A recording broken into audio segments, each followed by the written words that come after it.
Movie buff specialist Phil and John are back, and today we continue going through our 100 favorite films of all time in our 60th episode. That's right, 60 episodes. Can't believe we made it here. Every time we hit a multiple of 10, I'm more and more shocked, and the fact that we're at 60, really quite mind-blowing. We were just figuring out that we have 5 more after this before we'll be taking a month-long hiatus. So anybody who's listening now, there's your warning. John and I, we just figured it out. Pretty much the whole month of June, we're out for various reasons. So there's going to be 5 more of these episodes coming your way after this one, and then we're going to take a break following May 25th, 4th, whatever that week is, all the way through until June 25th-ish. So get cozy now if you're into this, because you're going to have a couple more episodes, and then there's going to be a gigantic gap. But we're on number 41. And so coming through another grouping of 10. This was actually a grouping of 10 that John and I did where we didn't have to replace any of our movies. So if there were duplicates, they were the highest ranking of the duplicate. So this really was a pure, here are our 10 movies from 50 to 41. And we're ending it tonight on The Evil Dead and Breaking Away. 2 very different movies, 2 very low budget movies. Mm-hmm. 2 movies that received quite an amount of acclaim. And some may be left wondering, did they receive their acclaim because of what they were able to accomplish with as little as they had? Or did they receive their acclaim for what they, because of what they were?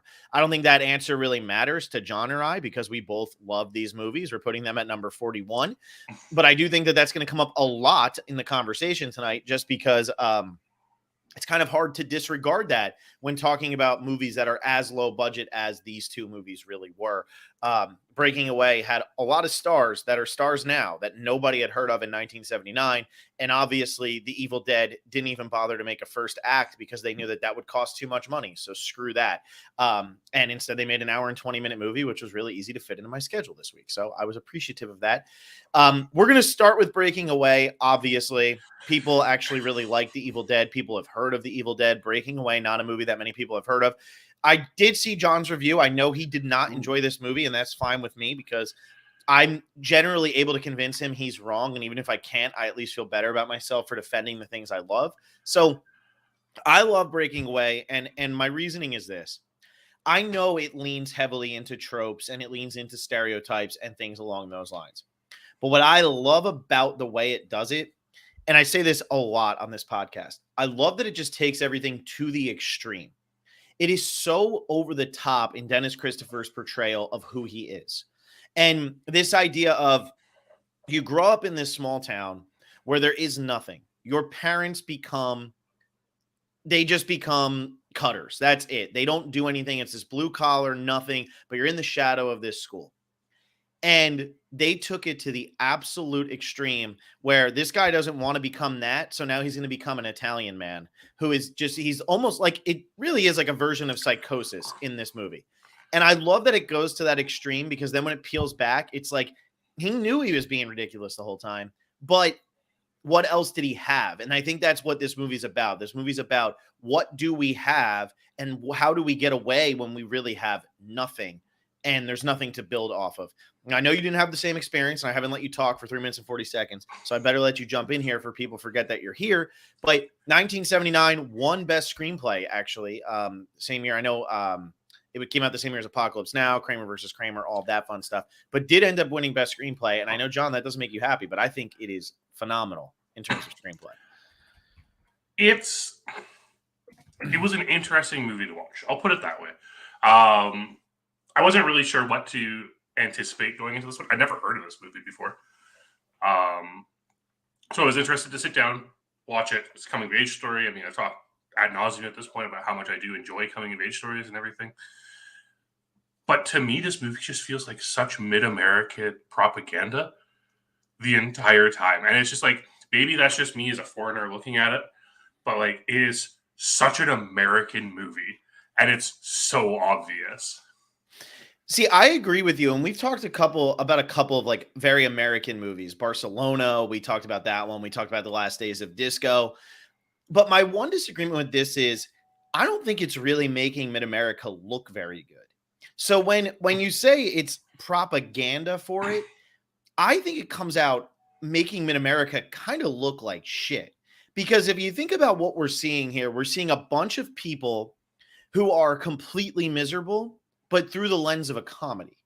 And I think that's what I appreciate about this movie is this movie could have easily been made the same way and been pitch black like a Winter's Bone.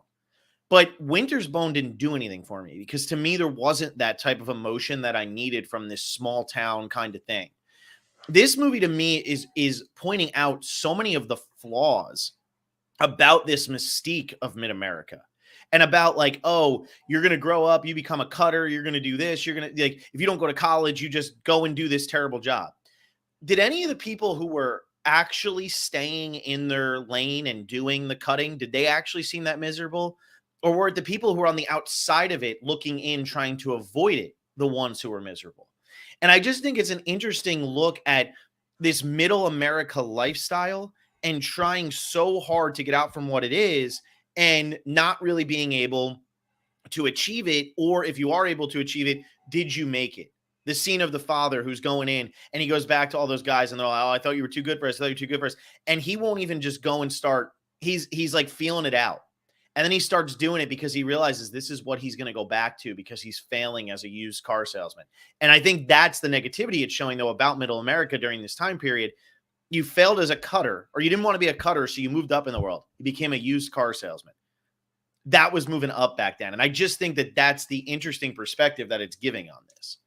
See, I kind of find it a little different than that, where I think it's trying to embrace the cutter nature and like embracing your roots within this community. I feel like rather than talking about breaking away from that community, you're now looking at, because like you said, the people who are miserable are the people trying to escape this lifestyle. Mm-hmm. Right? And in the end of the film, everyone gets a lot happier when they just kind of accept that they are cutters and that they are part of this small town Americana system and just accept who they are and don't try to fight against it. Yes, I agree with that. I do think though, like, yes, it's being positive about the roots, but it's not saying like that means that this is good. Because I do think that there's a lot of negative around this movie. See, the things that really get me with this movie are like, look at what Dennis Christopher's character does. It's funny, he's the only one who never went on to do anything out of the four guys in this, even though he is the star of this movie. But he ends up going to college. He does go to do something else because there was more life for him than this cutter lifestyle. But this movie is about all those things that hold you back and all those things that pull you back, while there's the ambition that's being forced on you by parents who didn't achieve the ambition that they wish they would have achieved. They didn't get to where they wanted to be, and now they're almost taking it out on you, and they can't understand why you would want to be this. You're hanging around with your low-life friends, and you're trying to find something that gives your life meaning, and there's just so many layers to that. And I like the four characters we get in this movie are the young, like the small guy who doesn't fit in with anybody. He doesn't have a choice. He's got to go get a job and he's going to get married because he's just going to go for it. He doesn't have a choice. We get the washed up quarterback, which this character it's in every small town. It doesn't matter. It's in every small town. He's going, he's sitting there, he's watching everybody practice and he's doing nothing. He's got nowhere to go and he's just got the chip on his shoulder and there's nothing he can do about it. And he can never show them anymore. Now they're showing him. You get the guy with the sense of humor who comes from an absolutely decimated family and has no hope. And then you get the guy who's coming from an actually relatively good family, at least by the aspect of 1979. But because he actually does have a good family behind him, there's this illusion that he should be achieving more than what he's achieving. And how is he going to do that when all he's obsessed with is riding his bicycle and hanging out with his loser friends? I think that dynamic and the way that Stephen Tish, I believe his name is, or something along those lines, very close to that. The way he's able to create that dynamic and have all of them really come to life in this is what sets this one apart for me from other movies that are about small town, coming of age. How am I going to get out of the situation that I'm in, and why I relate to this one more than those. Yeah, I can definitely see that aspect of it where, we do have this person trying to achieve because like they're from this better lifestyle than the average person in this community. My concern with that is like, I don't know. Maybe the problem is I'm looking at this through the lens of 40 years later, where we're just living in a society where this type of pressure from middle isn't there as much anymore. This type of pressure it almost feels like this like film trope. The idea of, oh, hey, you have to go succeed and be better than we were. And like as a struggling millennial, I sit here thinking like, how am I supposed to be better than anything that you guys did? Like you guys had everything made then, and I get to swim in debt instead. And perhaps that's why I'm just not connecting with this movie as much. Maybe it's just maybe I'm just too far removed from this idea of exceeding the expectations of all those put on you. See, and I'm like the complete opposite, because I do think like this moved out from middle America in the US, and it started to become more of a thing on the coasts, where if you grew up, like most of the people who started in the Midwest, they tried to go out to the coast because that's how they were going to overachieve. That's where they were going to go. I mean, think about it. In this movie, he goes to Chicago. Oh, great. He's going to get it. Everybody's going to get a job in Chicago. They're going to get out of Indiana. Great, great, great. Nobody's trying to go to Indianapolis. They're all trying to go to Chicago. And so I think about like when you grow up in like a town like I did in New Jersey, you're not living in New York City. You're not living in Philadelphia. You're not living in Baltimore, but you're close to all of those. Now, obviously, they all have their negatives too. But if you are one of the people who's, from like a normal, whatever, middle class family, and you're living in one of those areas, then there might not be as much of the expectation. But it's the fact, like when you live in one of these places, it's always right there for you. And you're generally growing up with these. I mean, this to me feels like people I grew up with. Like this really does. I still know those people who like, they got the house in my hometown now. And they're just living in the hometown. I know the other people who just never had the means to be able to get out and do what they wanted to do. And then they're left like the Daniel Stern character in this movie, where they don't have anything that they're really driven to try to achieve. And then there's the other people who are, how am I trying to balance this? And I always felt like that was me. How am I trying to balance still connecting with all of them, because that's where you grow up, but then also going on and trying to do something bigger because that's what the expectation that's placed on you is. So I connect heavily with the characters in this movie. And yeah, I don't come from a town like that, but like the town that I grew up in, there's a lot of people who work marinas, blue collar. I mean, all the summer jobs I had, I was doing pool company stuff. Like I wasn't just sitting at home or doing some like paper pushing job or working with like an accountant or something. Very few accounting options in my town growing up, So like, that's where I connect with this one. And why, for me, to me, this movie feels unbelievably realistic.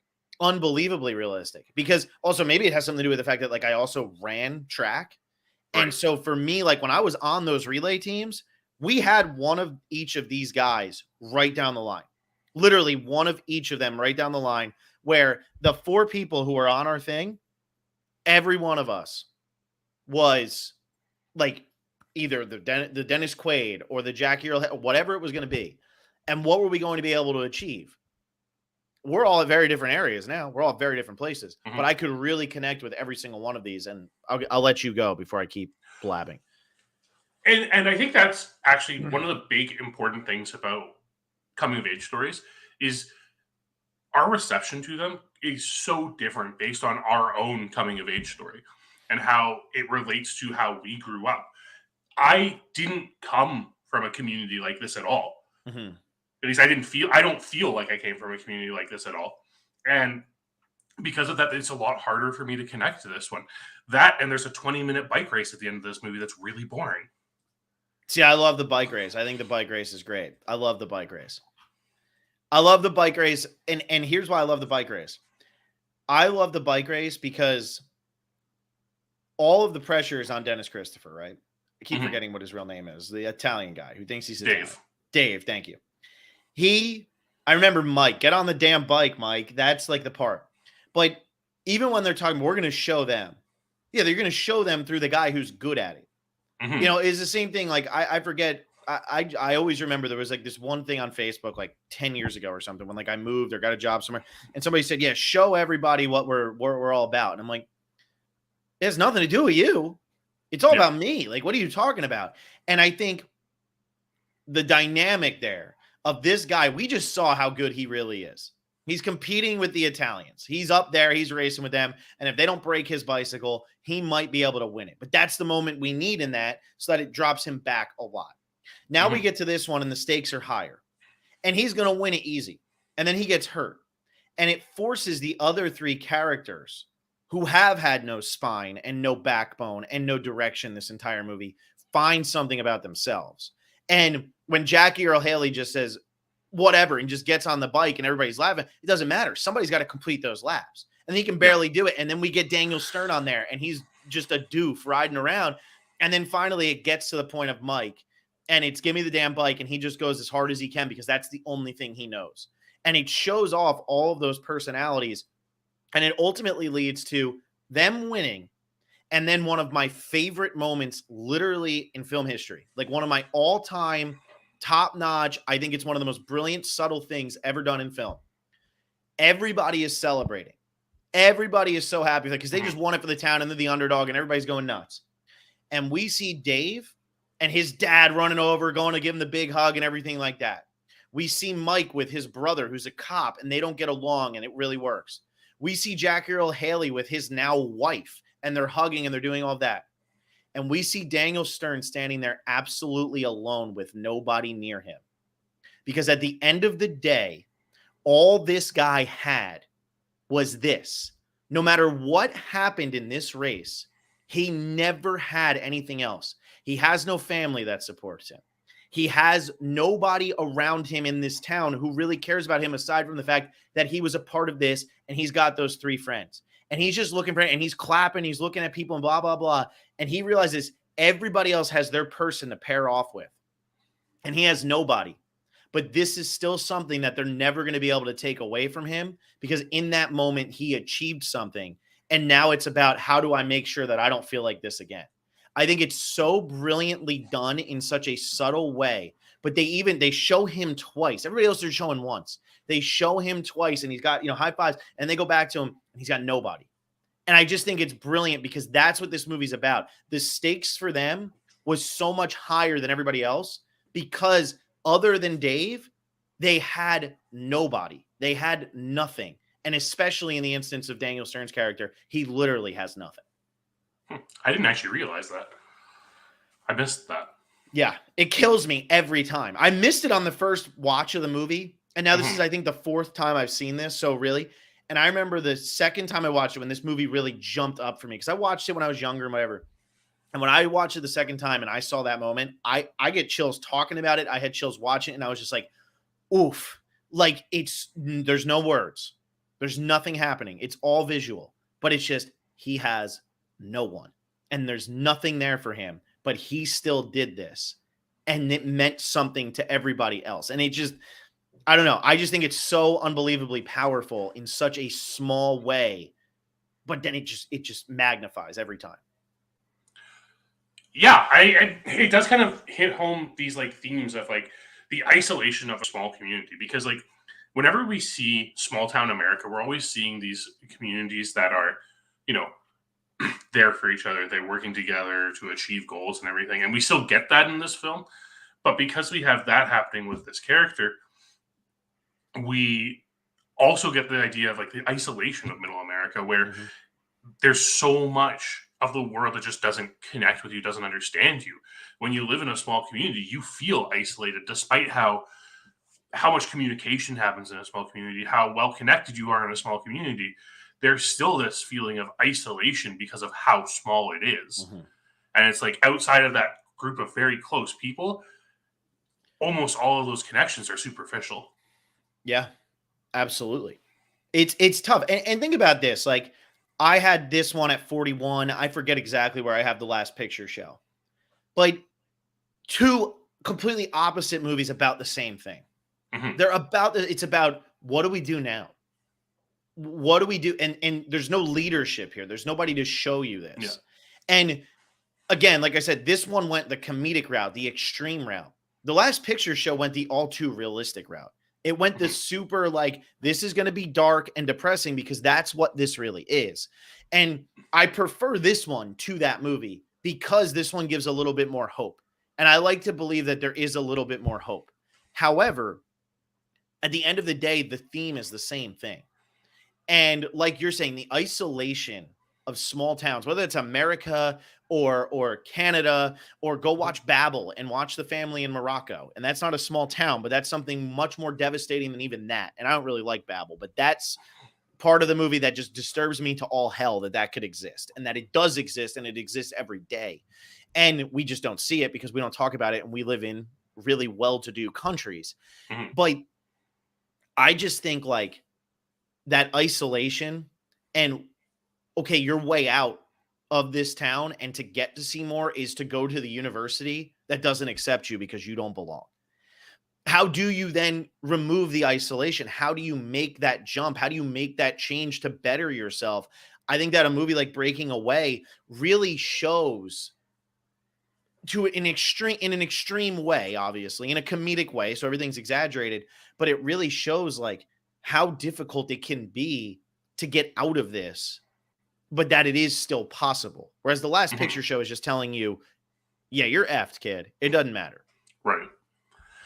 Yeah, it's interesting. And like the tensions between the university and the town are very interesting, and how like the university people find themselves bigger and everything, or like what's the word I'm looking for? Above the town in a lot of ways is very interesting, especially because they're like literally a bunch of, college age kids who are not above anyone because they're college age children. And it's just really interesting to see that elitism that they have, and how they just think they're better just because they're at this school.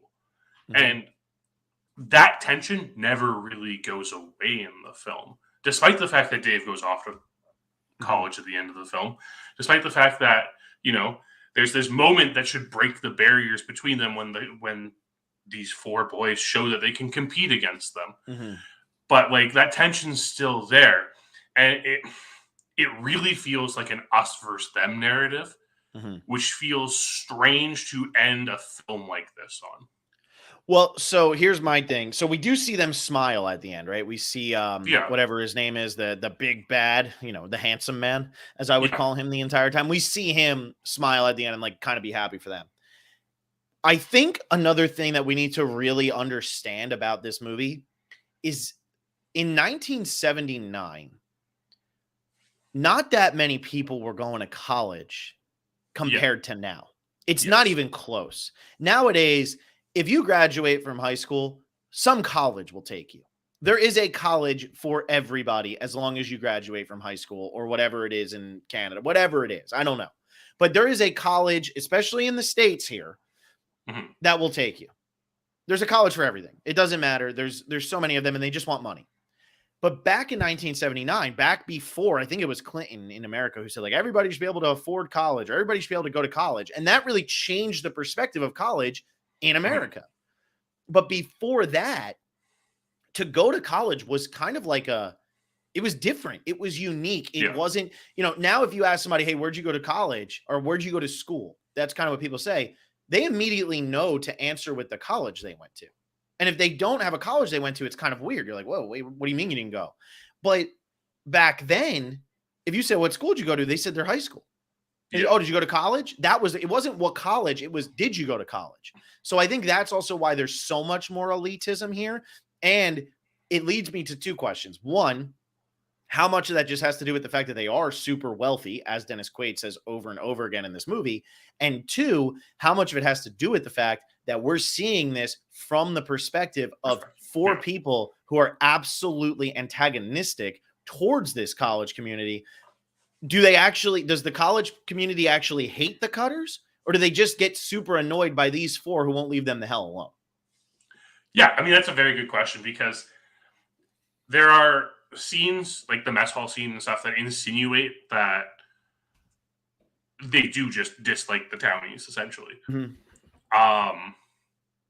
It's really interesting to dissect, and maybe why this movie doesn't resonate with me as much is because of the Americana of it all. Because like it feels like the American school system is so different than the Canadian school system. There's so many more rivalries and everything, like on like the sports level and just every level. And because of that, like this type of rivalry between this college community and this town that the college is in makes more sense from that perspective when there's this culture around competition as much as there is in the region. So maybe that's why I'm just not connecting with this as much. Maybe there's just some things that are just like hard for me to grasp because I haven't properly experienced them. Yeah, it's funny because like I didn't grow up in this, you know what I mean? Like I definitely grew up in a small town where it was a competitive edge, you know, when you were going to take on a certain team, everybody knew when the football team was going to be playing against who the other best team that year was. Now we didn't have like our rival was Central. Central sucked every year. So that didn't matter. We weren't going and being like, oh no, how are we going to beat Central? We beat Central in every single sport, every single year. It wasn't a big deal. But what team was competing with us at the top? That's where it became competitive. How are we going to do this? And there was a lot of the parents living vicariously through the kids because their days were behind them and they didn't have anything else. But the parents went through this to the extreme that we're seeing and breaking away. And I think, like you're saying, it is such an American thing. Like it is so American. There's no doubt about it. This rivalries between schools with football games and blah, blah, blah. But what I love about this movie is they take the whole longest yard, you know, where prison, you're going to have a football game. And they turn it into a sport that Americans don't like. Yes, that is very interesting. Yeah. It's about it's about something that the macho people don't do. It's just about cycling. It's about, and I think that adds to the level of like preppiness in this movie and like the disgust we get, the elitism, because football back in the 70s, you weren't wealthy necessarily if you played football. You weren't, you know, the quarterback wasn't as gorgeous as the quarterback is now. You know what I'm saying? But when we look at a sport like cycling, of course the wealthy are going to be better at cycling. It's the same thing as when you watch King Richard. It's about tennis. How could poor people ever play tennis? You're not born into it. Golf, any of that stuff.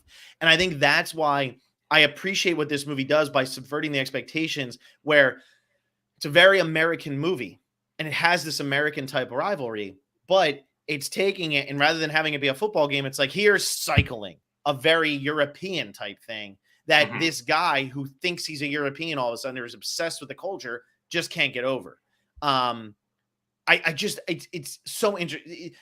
I understand you said the bike race to you is boring, but the fact that an entire movie hinges on a bike race and it's about Americana, as you said, that is so freaking hard to do. And I just respect it so much for being able to do that. Yeah, that's totally fair. You make a good point about like Dave's obsession with this culture. And I don't know if he's actually obsessed with the culture. I think he's obsessed with the stereotypes of the culture. And like and again, this kind of falls into the Americana aspect of it, where he's just perpetuating racist and stereotypical tropes that would be presented in American media of the Italians from every aspect of it. The words he's saying, the way he's behaving, the music he's listening to, it's all so mainstream how another country would view another country. Yeah. No, and I think that's a great point. And I think it's funny too, because then his dad is the one who's saying, no, that's Italian music. No, I'm not going to, he's shaving his legs, like all of that stuff. No, there's a line in there where they shave their legs, but the ladies don't shave theirs or something like that. Like, it's just like all of the stereotypes. But I think that also shows like how little they know about what they're talking about. And then when the Italians do screw him over, this idealistic view, whether it's through stereotype or not, is just totally tarnished. Like he's all about the big family. I have a gigantic family and the music and the food, and not for nothing. It's very easy to romanticize European things when you live in America, because while I'm chowing down on a McDonald's cheeseburger, everybody's just assuming that they're eating the freshest meats and cheeses every single day of their life. Americans have a tendency to forget that every single country lives 365 days a year. And so, I agree. Like these racial stereotypes, these country stereotypes, I think it's important to the story though, because it's leaning in so hard that it's like, why would, like, you're obsessed with an idea that's not even realistic, because that's what America has told you that is like. And America, which is supposed to be all about family and all about growth and whatever, They have failed you. So now you're looking to another country that America is telling you is better at it, even though America is trying to pretend that they're number one at it. It's very Yeah. interesting. Yeah, it's always interesting looking at these movies that are so American, because especially as like an outsider for me, because it helps me kind of piece together a lot of things in many other forms of media as well. And like one of the things that is very interesting about this father, based in '79, you'll probably fought World War II, right? Yeah. Yep. Against the Italians, Probably doesn't like Italians. right? Like, and like the fact that that's never even like hinted at a little bit, and like it's just like this expected knowledge, it's fascinating from a screenwriting perspective, where like the presumed knowledge that like someone can make that connection. But I don't know if the average viewing audience would do so. But I do think that in 1979, they were making that connection. Probably. You have to think, too, Yes. This came out the same year as Apocalypse Now. It's coming out on the heels of The Deer Hunter and Coming Home. Now, granted, all of those movies are about Vietnam, but wow, was war on the mind. That's true. That's a good point. So I do think that that's an interesting take. That is an interesting take, and something that I didn't really think about while watching this. Like I thought about why he would hate the Italians, but that connection and not being explicit with it, but forcing them to make it. That's an interesting choice by the director. No. Before we move on, I do want to lay out the one thing that really bugged me, and it was the last shot of this movie. The dad's face. Oh my god, the double take by the dad. Yep. It's just it's so corny and so cheesy. And like my problem is like Dave's moved on from the Italians to the French, and it kind of just seems like he hasn't learned anything at that point, despite the fact that he was supposed to have this like massive moment where he's kind of like accepting where he came from, but also striving for something new. But the something new is exactly what he was striving for before. But is it also like maybe like a statement on that Americans felt that the French were an improvement from the Italians at this time? Very possible. You know what I'm saying? Possible. Like, yeah. Like that's an improvement. Oh, good. You're now, but I understand what you're saying, but here's my one rebuttal to that. Okay. Is anything that the dad does in this movie not a cartoon? No. And actually, I almost wish it was overemphasized more. Okay. Like you said, like this movie's going to the extreme. I don't think it goes to the comedic extreme enough in some moments. Okay, that's fair, because I did like that last shot. Yeah, that would normally be like, oh, the corn, but it doesn't bother me because I think like that is the reaction that dad would have, because everything he's done so far has been like, it's just so weird to end the film on that shot though. That's fair. But at the end of the day, whose movie is this? We don't really know. But even the achievement that's accomplished in the race, it feels like it's more of a success and accomplishment for the dad than it is for Dave Stoller. That's a good point. Yeah. I don't know, man. American pressures and stuff are a weird freaking thing. That's for sure. All right. Let's talk about the best movie we watched this week. John, what do you got? I didn't watch that many this week. I mean, we had a short turnaround this week, so it makes sense. But I'm going to have to give it to The Assassination of Jesse James by the Coward Robert Ford. So good. That movie is incredible. It's like this perfectly paced, slow burn Western. 2007 is just such a phenomenal year for film. And the fact that we have these like 3 incredible Western films in that year alone is phenomenal. Casey Affleck's performance in this movie is stupendous. And it's so beautiful. Like every shot is just so beautiful. The one thing that turned that film down for me, though, it was almost a 4-star movie, but there's so much voiceover in that movie. A lot of voiceover. Unnecessary sometimes, too. It is. It's just, it felt so unnecessary. And I was like, if this just wasn't here, this movie is absolutely incredible. Yep. Yeah, I think my biggest complaint with that movie is it went on too long, and I like longer movies, but that one I felt was a little too long. But I'm agree. I saw you gave it 3.5. That's probably what I would give it too. I really like that movie, and Andrew Dominic did a great job with it. What was Yeah. Andrew Dominic done? That's a great question for me. Not a lot. Killing Them Softly. That's an interesting Yeah. movie too. Very American, but very anti-America. So if you want to check that one Yeah. out, that's a pretty wild movie. The best one I watched this week was The Verdict, Paul Newman movie from 1982. It is about a alcoholic lawyer who decides that he's just an ambulance chaser. He's just trying to get people at funerals so he can just get by and keep drinking himself to death. And then he gets approached with a case involving a woman who is a vegetable after giving birth to a child. It's so good. Like I'd seen it when I was younger and I didn't really grasp it as much. Mhm. And I sat down and I watched it this time and I kept waiting for it to become 80s and it just never became 80s. And it felt so raw and real. Like it felt like a 70s movie or a 90s movie or a 2000 teens movie. It Right. didn't feel like an 80s movie. And it never got there. And Paul Newman is freaking amazing. And it ended up losing to Ben Kingsley for Gandhi that year, which is a joke. He is so good in this movie as Frank Galvin. And it is one of those movies where, like, yeah, it's a courtroom drama, but it's so much more than a courtroom drama. Mhm. And it's about what's right. And it just nails it. It just nails it in every facet, written by David Mamet. Sidney Lumet ended up directing it. It just like, I don't know. I mean, Sidney Lumet of 12 Angry Men fame. So, he clearly knows how to do a courtroom drama, but this movie just like nails it all across the board. It uses its score perfectly. If you haven't checked it out, check it out. I think it's going to end up on my next top 100, but I got to see if like it wears off a little bit. But man, the top review on Letterboxd is this is the ultimate. They don't make them like they used to film. And I kind of agree because now when they try to do a movie like this, they get too in there, whatever. It just feels so real the entire time. And it's a great watch. It really is. Friggin' awesome movie. Check it out if you haven't seen it. So you had a good week of revisiting films you had seen previously this week, though. I did, because then I also watched Rashomon and was like, wow, this is way better than I remember it being. But I still think it's overrated, but how can you say a 4-star movie is overrated? Yeah. It's kind of one of those. But yeah, that is a much better movie than I remembered it being. That's for sure. All right, John, tell me all about this 1981 gore fest.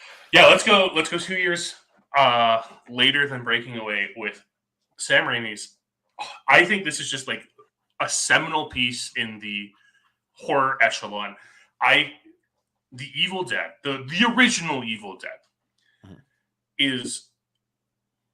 it helped create this aspect of the genre that just felt so different, but so the same as every other 80s horror movie. And it's gone on to give us phenomenal things. I mean, The Evil Dead 2 is higher up on my top 100 because I love that movie. I love that movie so much more. Yeah. And they're two very different movies. That's the very important thing. I think when you watch The Evil Dead and then watch The Evil Dead 2, it's very important to realize Sam Raimi had a totally different idea of the movie he was making with this first movie than the movie he ended up making and the franchise that spawned from this movie. Because in this movie, we're not dealing with this over-the-top character of Ash Williams. Ash's character is more akin to a final girl in this movie than the horror hero he becomes later in the franchise. Mm-hmm. And I thought that was really brilliant. I love this like low budget cult classic feel that The Evil Dead has. I think there are moments that are absolutely phenomenal in this film. It's everything. And could we have spent more time with some of these characters in the beginning? Yeah, there are 2 characters in this movie who pretty much might as well not be in this movie. Mm-hmm. But it's so fun. The scares, Sam Raimi builds up the tension in the first half of this movie before actually getting to the point where we have the Kandarian demons possessing everyone, and we start getting into that gore fest. I think it's just constructed really well, and I think it's such a nice starting point for Sam Raimi, and then knowing where he goes after it, I just have to appreciate this movie. Yeah, so I appreciate what he achieved with this. I gave this 2.5 out of 4. It was closer to 2 than 3.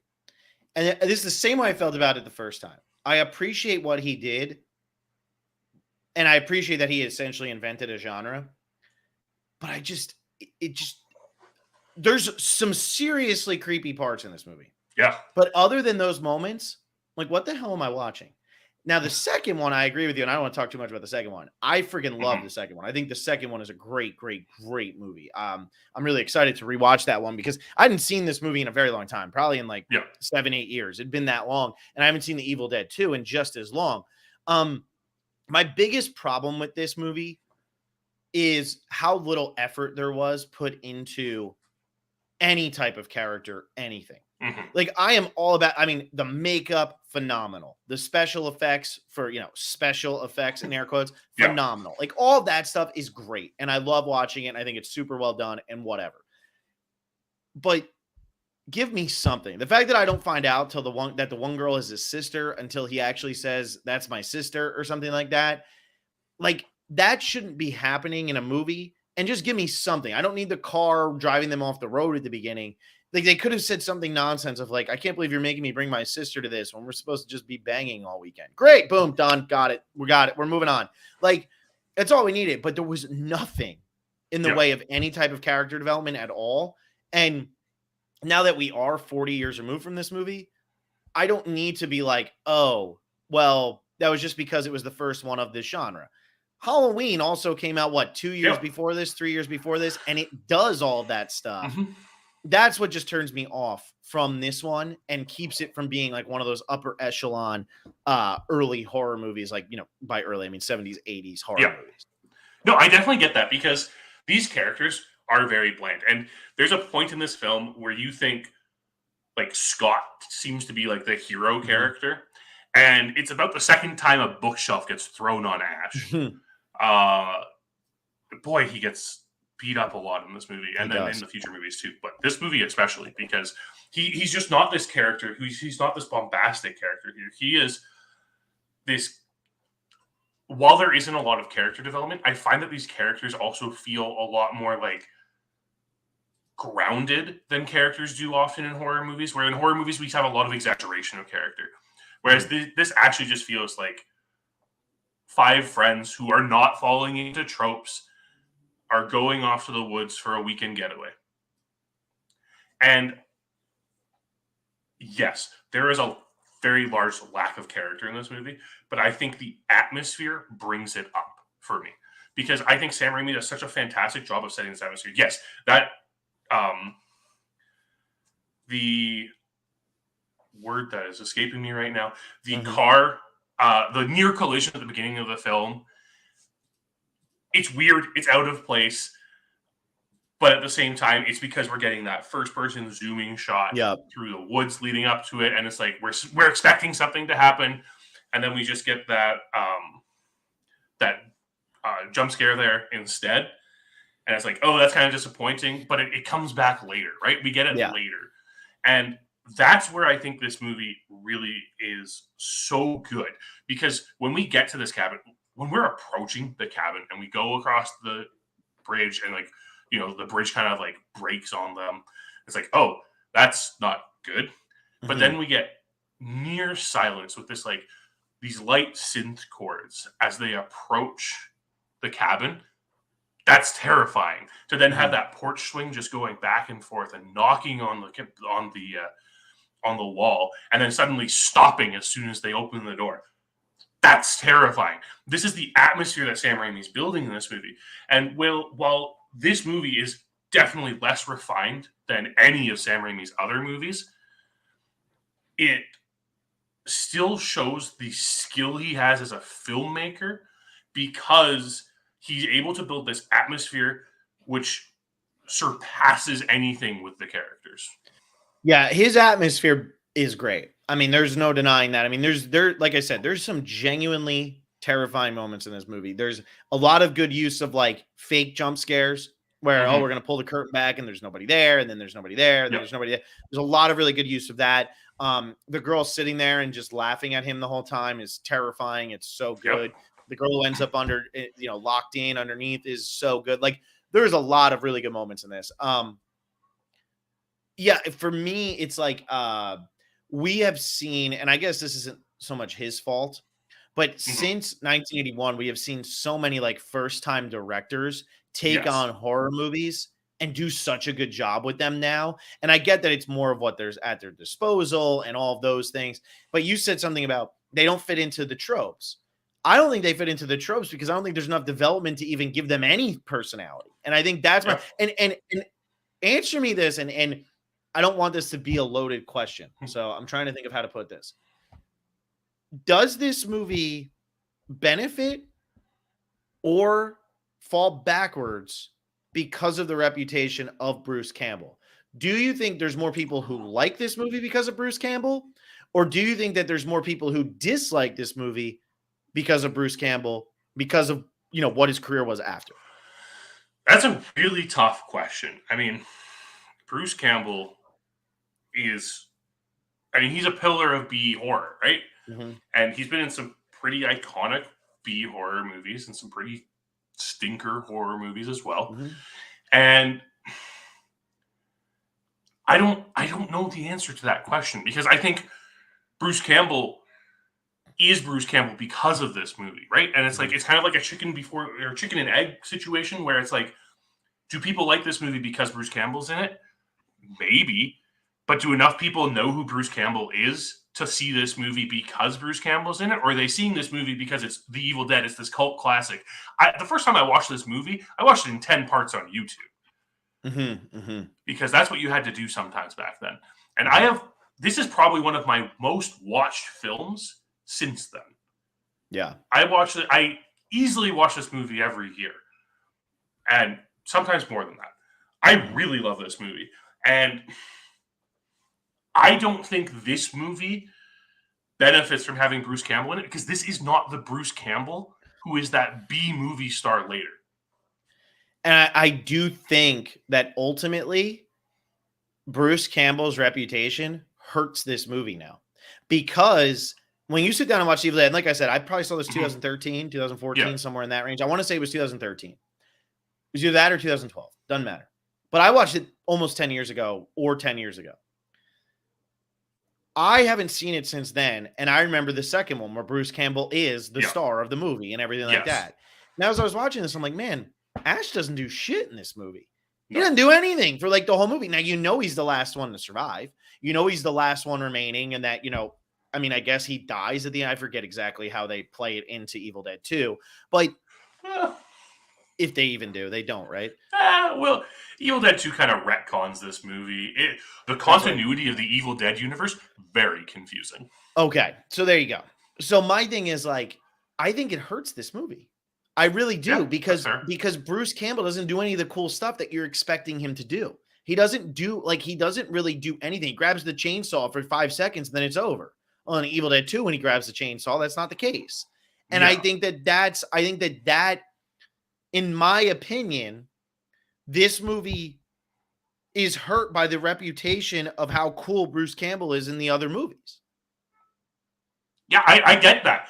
Because I don't think Sam Raimi realized what he had with Bruce Campbell in this movie and what Bruce Campbell was capable of in this movie.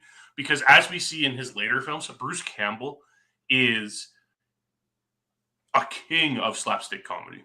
Mm-hmm. He is so good at physical and body comedy that we don't get any of that in this movie because that's not the movie that Sam Raimi's making this time. He's making a genuine horror movie. And yeah, I guess you're right because this movie is kind of lessened by the fact that Bruce Campbell's the only recognizable name attached to it for most people.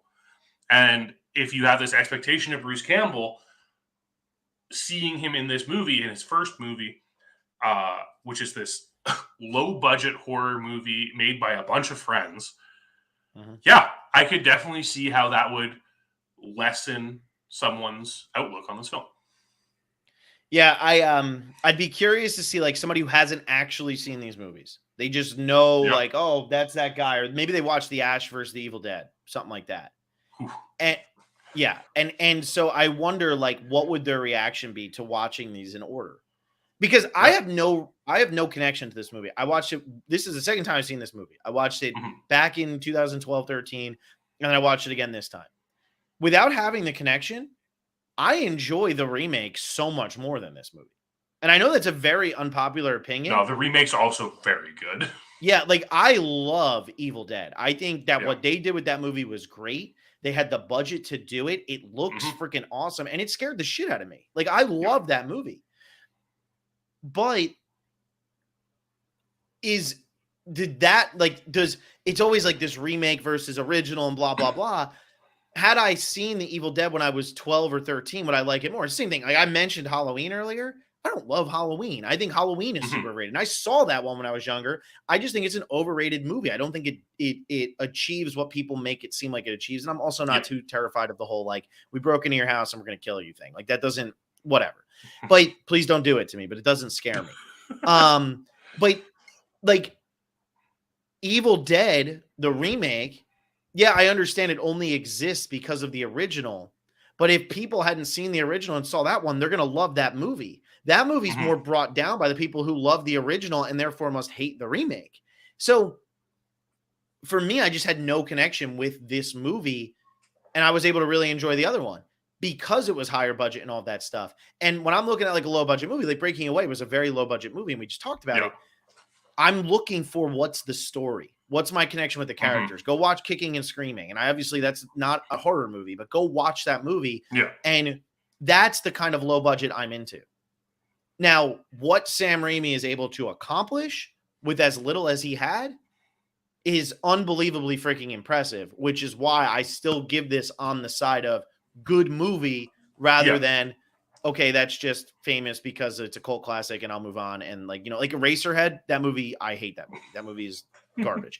And I love David Lynch, but I don't love Eraserhead because if it wasn't made when it was made and all of that stuff and didn't have a cult following and it wasn't David Lynch, nobody would care. Yeah. Right. Yeah. It's so interesting, especially with like Sam Raimi and Sam Raimi's place in like the cultural zeitgeist at this point, right?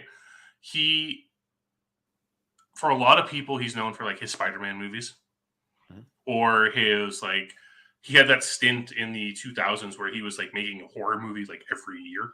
He gave us like the Grudge remake and like Drag Me to Hell. And it all like stems from from the Evil Dead. I think his legacy is a big part into why this movie is appreciated by a lot of people. I think people really like acknowledging what aspects of this film make it into his other films. I just know that if someone's like, hey, let's watch a nice horror movie, which might seem like a contradiction, but if someone wants to watch a nice horror movie they've never seen before, The Evil Dead is almost always one of my recommendations. Just because I love this movie. And it stems from this fact that this is the point where when I watched The Evil Dead the first time, this is the point where I really started appreciating horror atmosphere a lot more and less focusing on tropes and more focusing on how is this film created? Like how is Raimi creating the atmosphere of this movie? How is he making it that despite the fact that we have no characters, you're still somewhat invested in it because his focus is so much on the evil itself, right? And I that's what it comes down to with the title of this film, right? It's about the Evil Dead. This is not about these characters. We do get character moments kind of in this. Like we mostly like when the Kandarian demons start taking over and like we start actually finding out their relationships to each other and everything. And there's a scene at the very end when after Ash throws the Necronomicon into the fire and like everyone starts decaying, there's this subtle no. And like that's such a heartbreaking moment because it's like Ash thinks destroying this book will bring his friends back at this point. And it's just that realization that these people are gone. And like those are the things that I really appreciated about this movie. Yeah. Is this movie elevated by characters? Yes. We'll see that in The Evil Dead 2 because this movie gets rehashed in The Evil Dead 2. But I still feel that without this film, we just lose such a fantastic staple of the horror genre. We don't get these Cabin in the Woods movies without this movie. This Mm-hmm. movie set itself apart by being just different enough where we still have like the sexual deviance of these characters, right? Like we have a scene where we clearly see Scott and Linda about to get it on. Mm-hmm. And we have like, Cheryl's like this squirrely Mm-hmm. character off to the side and everything. But what we really get is this idea of you go to the woods, bad things happen. It's this idea that like backcountry America is the most terrifying thing in the entire world. Yeah. No, and we get that in a lot of movies that either replicate this or, I always think about what is it? Cabin Fever. That's a very underrated, very weird movie. But definitely worth a watch. The what do you call it? Eli Roth movie.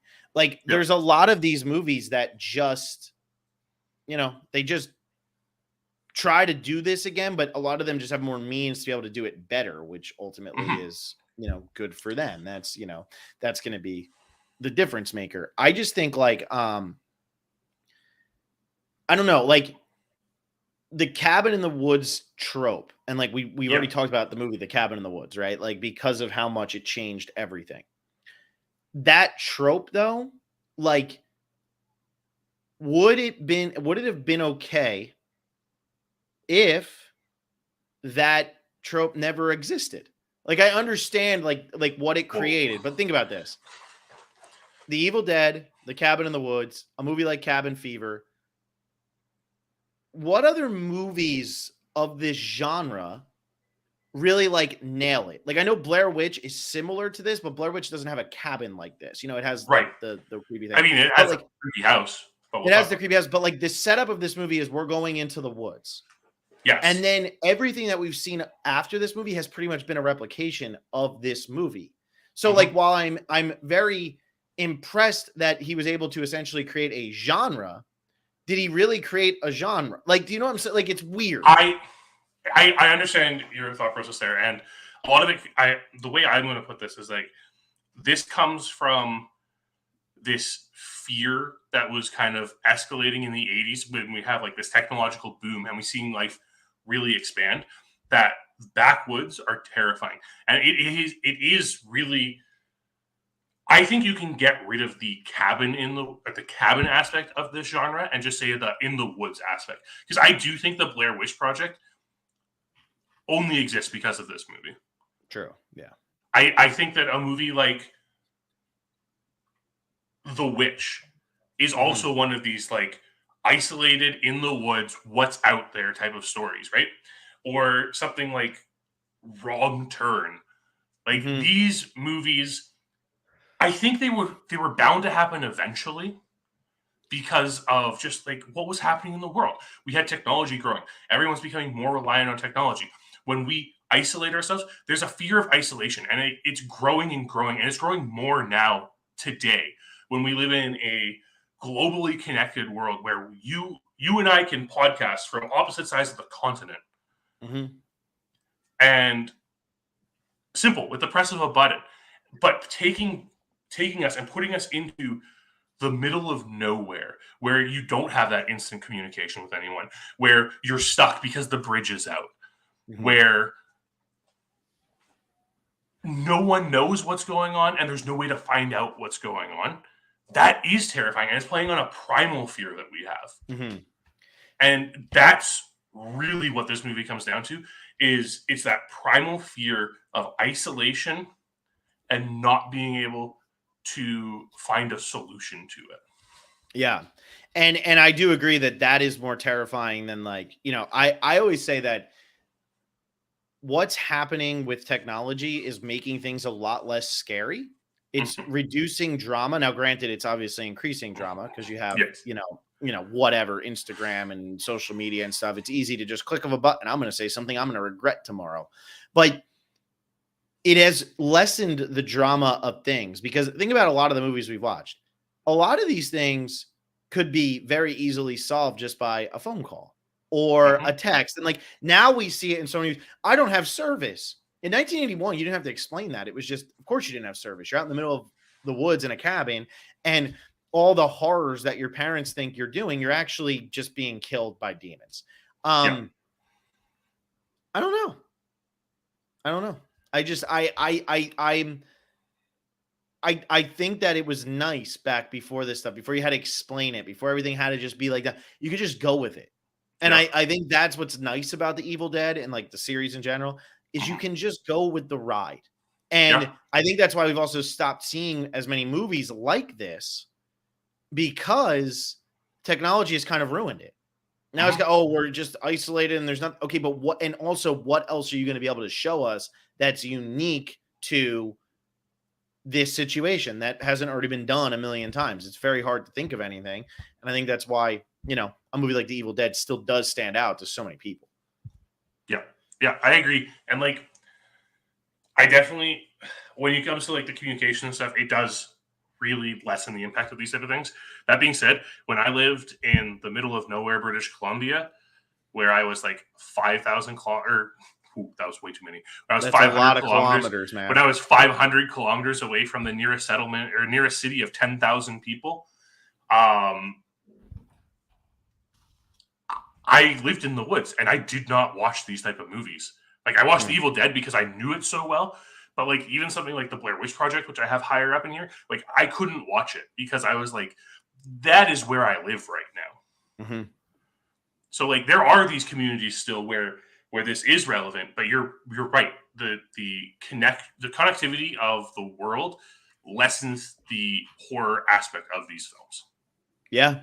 No, I agree, but you're right. If you live in like one of these areas, again, you forget that these types of things can still exist in the world. But like this isn't made up. This is real. Like places like Bella Coola still exist, John. Whether you want to admit it or not. But it's that fear is a fear that a lot of people have lost the fear of. Like Yes. that's why like intruders is more terrifying to people now than being in the woods because people don't go do that. If you go camping, people are staying at KOAs or they're staying at national parks. You're not going just into this random cabin in the middle of nowhere. It very rarely happens. And so I just think like it's a fear. Yes, that's a primal fear of like isolation, being left, whatever. But it's a fear that a lot of people are losing because they haven't actually experienced. Now, maybe it's actually one that's being even more heightened, but it's not one that they can relate to because they don't like, when would they ever be in this experience? Yeah. Hopefully you don't have to, because hopefully you're not going into cabins and reading from sketchy books that are written in different languages. Yeah. Yeah. Don't do that. If it's written in a different language, ignore it. Yeah. No. Disregard. Especially if it's bound in human flesh. Yes. If it's bound in human flesh, definitely don't read it. That's definitely not worth your time. Yeah. But overall, I mean, we didn't even talk about one of the most recognizable scenes in this movie, like the most terrifying scenes in this movie. The tree rape scene. Yes. Which is so disturbing. Cabin in the woods. So disturbing all the time. Oh my God. But did you notice that the music was quotes from The Rite of Spring? Because I did. I did not. I did. I was like, hey, we've talked about this a lot. And I was like, oh, this is The Rite of Spring. Yeah, that makes sense. Brilliant. It's those little things in this movie that really put it over the top for me. Mm-hmm. Yeah. Oh man. All right. Well, do you have anything else, John? Are you starting to regret that you watched this movie because now it's bringing you back to your glory days? No, I love this movie. I will always love this movie. All right. Well, we were about to have ourselves a really good Stanley Kubrick week next week, and then both of us decided to put these movies higher on each other's lists. So we're not going to have a Stanley Kubrick movie next week. John has at his number 40, Dr. Strangelove. I have The Shining. However, we're not going to watch either. And instead, we're going to talk about The Descent and Barry Lyndon. So you want to talk about a movie that is about isolation? We have The Descent, nice horror movie, back-to-back weeks of horror. And Barry Lyndon, a 3-hour Stanley Kubrick movie that is sometimes considered among his best by many and has grown in popularity over the years. That's from 1975. The Descent is from 2005. John, before we do that, though, we've been doing this every time. Rip through your number 50 to 41 so people can get a little taste of what they missed in case they missed. Yes. At number 50, I had 7. 49 was You Only Live Twice. 48, American History X. 47, Super. 46, Amadeus. 45, Children of Men. 44, Almost Famous. 43, Throne of Blood. 42 was Mad Max Fury Road.